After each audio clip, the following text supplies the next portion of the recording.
Alright bros, so it's officially 2026 and this thing right here is the iPhone 11 Pro straight from 2019. I purchased this phone from a refurb site 3 months ago and I've been using this thing as my daily driver ever since. I had no backup phone, no secondary company phone, nothing, just this one. And honestly, I did that for one simple reason. I just wanted to see if this thing is actually usable or just trash in 2026, you know? So in this video, I'm gonna break down everything you need to know if you're thinking about picking one up in 2026. Let's begin. Okay, before we get into the phone itself, we gotta talk about the price. So if you check sites like Backmarket right now, you can grab a 64GB 11 Pro in that midnight green colorway in fair condition for about 216 euros. And that's even with a brand new battery. Yeah, sure, you can find them even cheaper on websites like Facebook Marketplace for like 150 euros, but bro, do you really want to deal with those sketchy private sellers? You have no idea if someone's been messing with it or what is going under the hood. You might get scammed as well, trust me, I know. And that's why I didn't want any of the drama. I just grabbed mine from a refurb site and called it a day. Alright guys, first things first.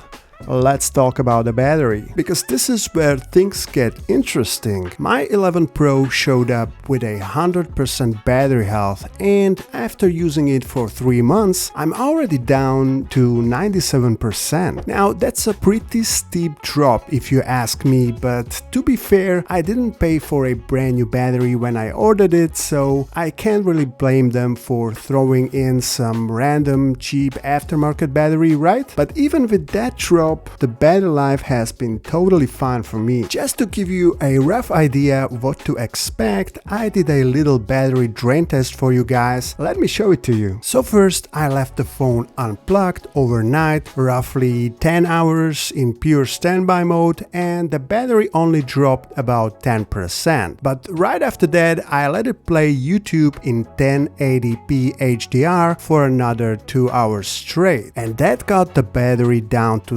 60%.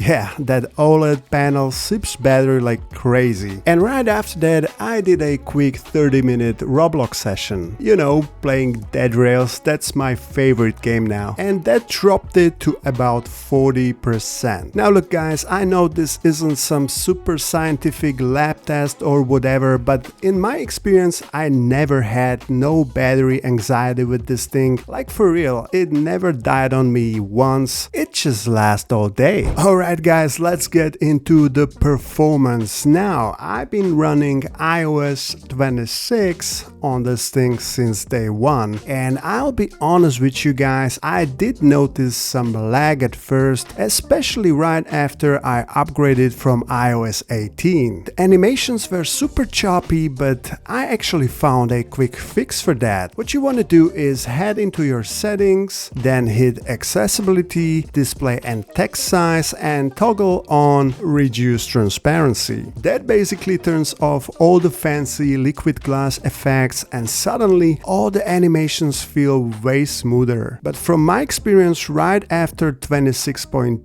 update that I'm currently on, all the glitches have mostly disappeared anyway, so I'm back to full transparency right now. So overall, I'm actually really impressed how this thing is holding up. Yeah, some apps might take a few extra seconds to open, but once they're loaded, everything runs totally fine. Everything runs how you would expect. The only real issue is the RAM, I guess, because if you're switching between a ton of apps, they just keep reloading on you. Is it annoying?